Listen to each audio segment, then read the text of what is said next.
안녕 여러분. 오늘은 제목을 보시면 아시겠지만 제가 간에 대해서 설명을 드려보려고 영상을 켜게 됐어요. 도로시가 한 지난 2주간 간 수치가 올라갔어서 제가 동물병원을 다니면서 간 수치를 내리느라고 신경을 되게 많이 썼는데, 그래서 제가 다시 전공책까지 꺼내가지고 공부를 하다 보니까 간에 대해서 간만 공부하는 게 아니고 뭐 어쨌든 전반적인 소화기관과 이런 것들을 공부를 하게 되었는데요. 이런 것들이 여러분들께도 설명을 드리면 도움이 많이 되겠다 싶어서 영상을 만들게 되었어요. 우선 한 2, 3탄은 돼야 될 것 같아요. 양이 길어서. 네, 오늘은 간이 어떻게 생겼는지, 간의 생리학적인 측면과 생화학적인 측면, 간이 하는 일들, 이런 것들에 대해서 설명을 들어보려고 합니다. 애들이 막 소리를 지르는데 소리가 들리려나? 바로 들어갈게요. 오늘은 제가 이쪽에다가 간 그림을 띄워서 설명을 하면서 말씀을 드리려고 하긴 하는데, 간단하게 간이 어떤 작용을 하는지에 대해서 먼저 한번 읊어보고 갈게요.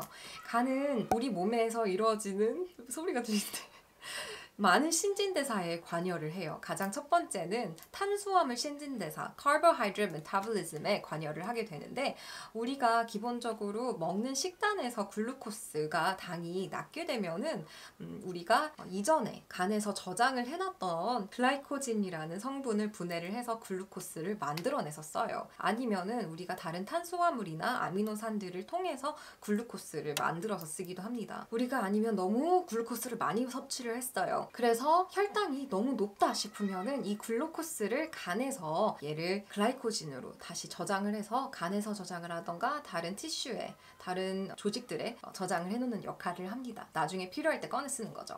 이거 외에도 lipid metabolism, 지방 대사 작용에도 작용을 해요. 그래서 우리가 지방도 너무 많이 섭취를 했을 때 이것을 우리가 감지를 해서 지방을 저장을 하게 됩니다. 또 만약에 우리가 지방이 너무 적게 섭취를 하고 있어서 더 필요하다 싶으면 간에서 저장해 뒀던 이 지방들을 꺼내가지고 breakdown, 이제 분해를 해서 다시 혈액으로 넣어주는 역할을 하게 되는 거죠. 그 외에도 아미노 아시드 메타볼리즘, 아미노산 신진대사에도 역할을 해요. 그래서 아미노산이 우리가 단백질을 많이 섭취했을 때 얘네들을 분해를 해서 아미노산을 쓰기도 하고, 그리고 이 아미노산들을 갖고 뭐 글루코스를 만들다든지 아니면 다른 지방산들을 만들다든지 쓰기도 합니다. 그리고 waste removal, 우리가 계속 몸이 세포가 자라나고 뭐 하면서 다양한 배출해야 되는 독성 성분들이 생기게 되는데, 가장 대표적으로는 암모니아, 우리가 암모니아를 소변으로 배출할 때 간이 암모니아 자체가 독성이 높다 보니까 간에서 암모니아를 유리아로 변경해 주기 때문에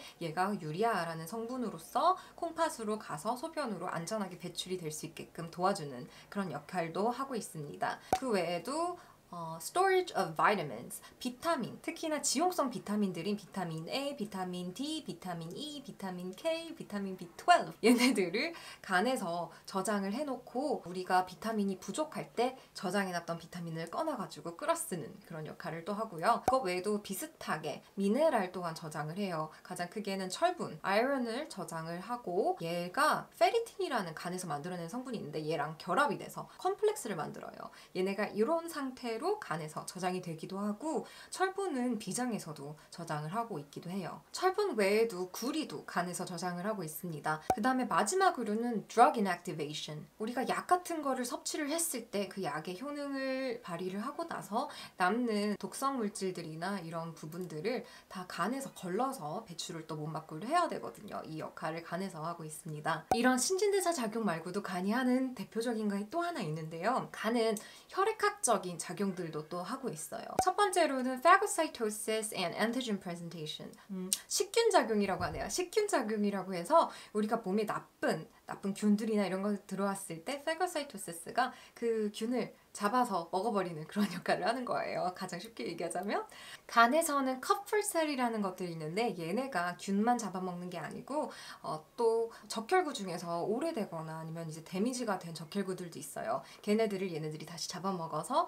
거기에 있는 철분을 다시 리사이클링을 해서 이런 역할을 합니다. 그것 외에도 세포가 계속 성장을 하면서 생기는 그런 찌꺼기들도 얘네들이 이렇게 잡아먹는 역할을 해요. 이 잡아먹는 역할을 하는 커플셀 자체가 엔터진 antigen presenting cell이라고 해서 면역체계 관련을 하는 그런 세포라서 만약에 이걸 잡아먹는데 이게 세균이야. 그러면 면역작용을 일으켜서 이제 전반적인 면역체계가 잘 돌아가게끔 도와줍니다. 그거 외에도 플라즈마 프로틴, 혈액 내에 이렇게 돌아다니는 혈장 단백질이 있어요. 혈장 단백질이 가장 대표적으로는 serum 알부민이라는 성분이 있는데 serum 알부민이 왜 있냐면 얘네들이 잘 녹아들지 않는 그런 성분들이 혈액 안으로 들어와서 운반이 될 수 있도록 얘네한테 붙어서 돌아다니는 역할을 해주고요. 그리고 얘네들의 가장 큰 역할은 serum 알부민이 이런 성분들과 결합이 되어 있기 때문에 혈액 내에서 잘 돌아다니고 혈액 밖으로 새어나가지 않게끔 적당한 크기의 사이즈를 유지해주는 역할 또한 하는 게 가장 큰 특징입니다. 이 serum 알부민 얘기는 나중에 조금 있다가 간 작용과 그리고 담즙과 관련된 얘기를 할 때 설명할 때 필요한 얘기니까 꼭 기억해 주세요. 그 다음에는 removing circulating hormones. 우리가 체내에서 호르몬이 계속 왔다 갔다 하면서 이제 뭐 혈당도 조절해주고 다양한 대사작용을 도와주는데요. 이 돌아다니는 호르몬을 이제 치워주는 게 클린업을 해주는 게 간에서 하고 있어요. 그래서 뭐 다양한 호르몬이 있는데 뭐 에피네프린, 에피라고 알고 있고 노르에피네프린, 뭐 섹스 호르몬, 그러니까 뭐 에스트로겐, 안드로겐 얘네들을 간에서 다 이렇게 다시 집어와서 이제 리사이클링을 합니다. 그거 외에도 간에서 콜레칼시페롤이라고 해서 우리가 흔히 아는 비타민 D3, 얘는 동물성 비타민 D인데요. 이거 외에도 식물성 비타민 D2가 있어요. 얘는 에르고칼시페롤이라고 있는데 어쨌든 비타민 D3인 콜레칼시페롤이 더 효능이 좋다라는 말을 하는데요. 간에서 이 콜레칼시페롤 비타민 D3를 흡수를 해서 중간 역할을 하는 걸로 바꿔줘요. 형태를 살짝 바꿔주는데 이게 콩팥으로 가서 칼시트리올이라는 성분으로 바뀌게 되는 건데 칼시트리올이 나중에 칼슘 메타볼리즘, 칼슘 신진대사에 관여를 할 수 있게끔 도와줍니다. 그거 외에도 removal of antibodies, 간에서 우리가 몸에서 자연적으로 만들어내는 항체들을 다시 흡수를 해서 브레이크다운을 시켜서 이 아미노산들을 다시 리사이클링해서 쓰게 합니다. 그 다음에는 removal of toxins, 몸에서 독소가 계속 발생을 하기도 하고 우리가 독소를 먹기도 하고 다양한 것들이 있는데 어쨌든 이 독소들을 대체적으로는 몸 밖으로 배출하는 역할을 간이 도와주고 있어요. 그리고 가끔은 이 독소를 간이 지방으로 이렇게 꽁꽁 감싸서 옆으로 숨겨두기도 해요. 이렇게 숨겨놨을 때 기본적인 정상적인 세포 작용들을 해야 되는 걸 방해하지 않게끔 간이 지방 쪽으로 이렇게 치워버립니다. 독소를. 그런 역할도 하고 있고요. 그리고 가장 마지막으로는 대표적으로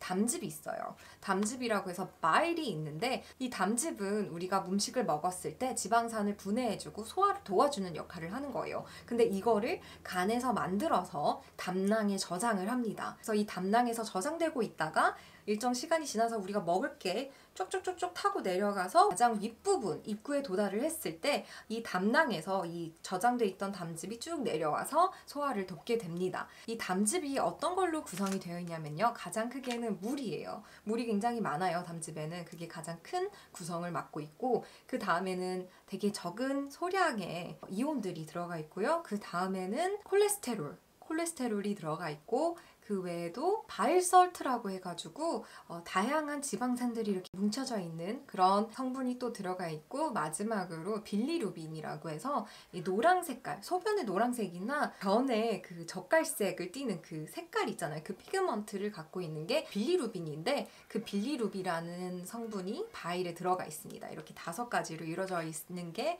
바일인데 얘를 간에서 만들어내는 작용을 하고 있습니다. 네, 그래서 우리가 굉장히 집중하고 싶었던 장기인 간은 이런 역할을 하고 있는데요. 간이 뭐 단독적으로 일을 하는 것이 아니라 굉장히 다른 소화기관들과도 역할을 같이 한꺼번에 같이 하고 있어서 이런 것들에 대해서도 이제 사진을 띄어서 설명하면서 말씀을 드려볼게요.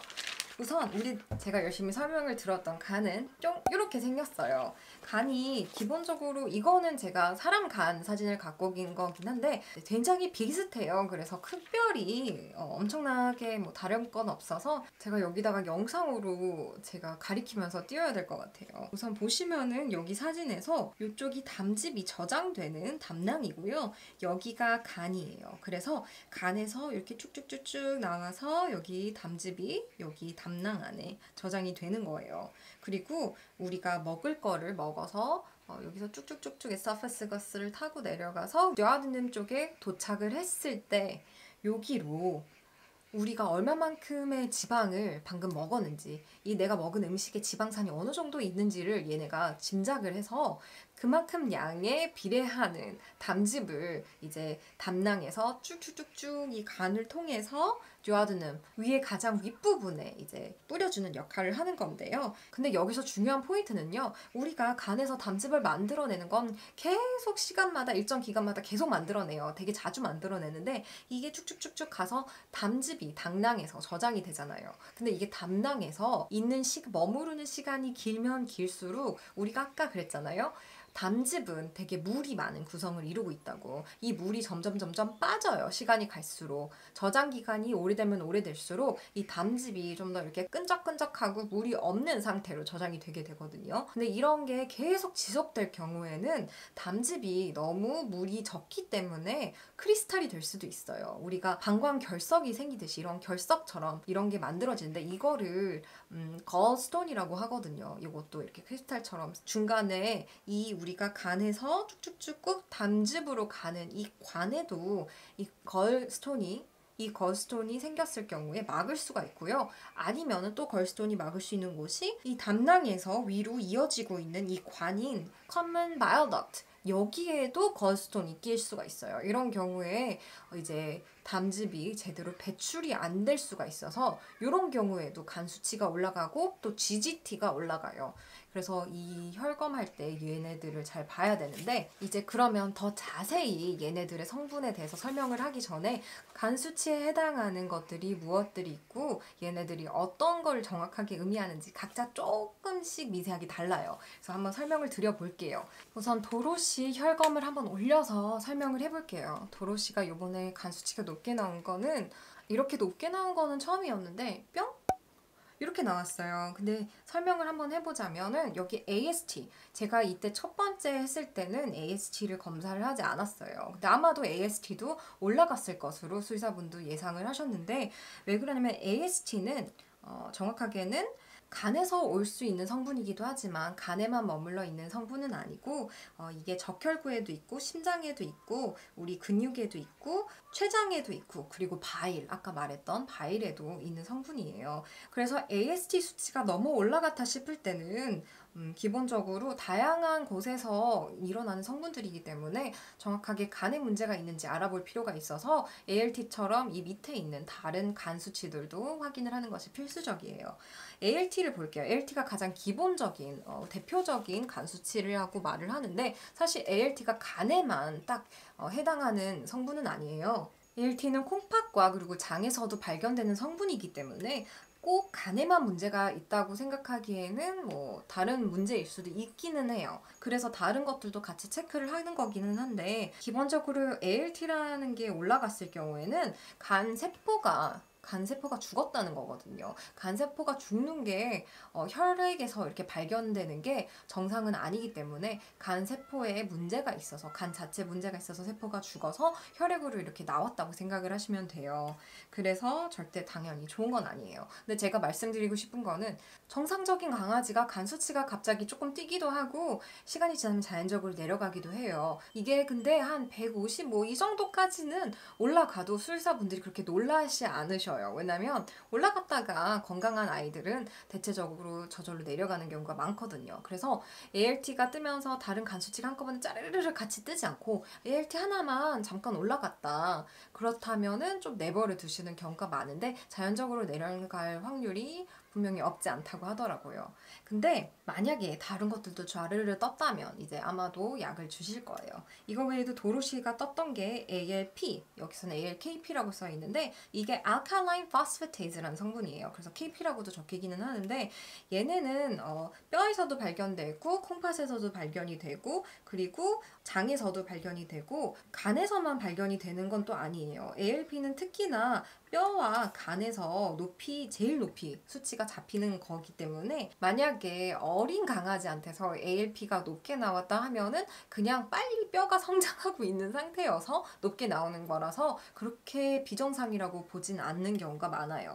근데 ALP가 너무 많이 너무 많이 높아졌고 다른 것들도 같이 높아졌다 하면 이제 이상하다라고 보는 것이죠. 이제 GGT라는 것도 보긴 보는데요. 이거는 안 보시는 분들도 되게 많아요. 정기 혈액 검사에서는. 도로시도 큰 문제가 계속 없었기 때문에 정기 혈액 검사에서도 안 본 경우가 되게 많았는데, 제가 갔던 동물병원에서 수의사님께서 GGT도 보시자 하셔서 보게 된 성분인데 안 봤으면 큰일 날 뻔했어요. GGT를 왜 봐야 되냐면요, ALT랑 ALKP랑 뭐 이런 다른 것들, AST 이런 것들은 올라갈 수도 있는데 GGP를 봐야지 이게 꼭 간의 문제인지 아니면 다른 콩팥이나 다른 장 같은 기관에서 출혈이 있는 건지도 확인을 할 수가 있어요. GGT는 오로지 딱 간과 그리고 담낭, 담즙 이쪽의 문제이기 때문에 얘가 만약에 많이 올라갔다 싶으면은 아무래도 간에 문제가 있다라고 좀 더 확신을 할 수가 있는 것이죠. GGT는 혈액 검사할 때 꼭꼭 넣어달라고 부탁을 해주시는 게 진짜 중요해요.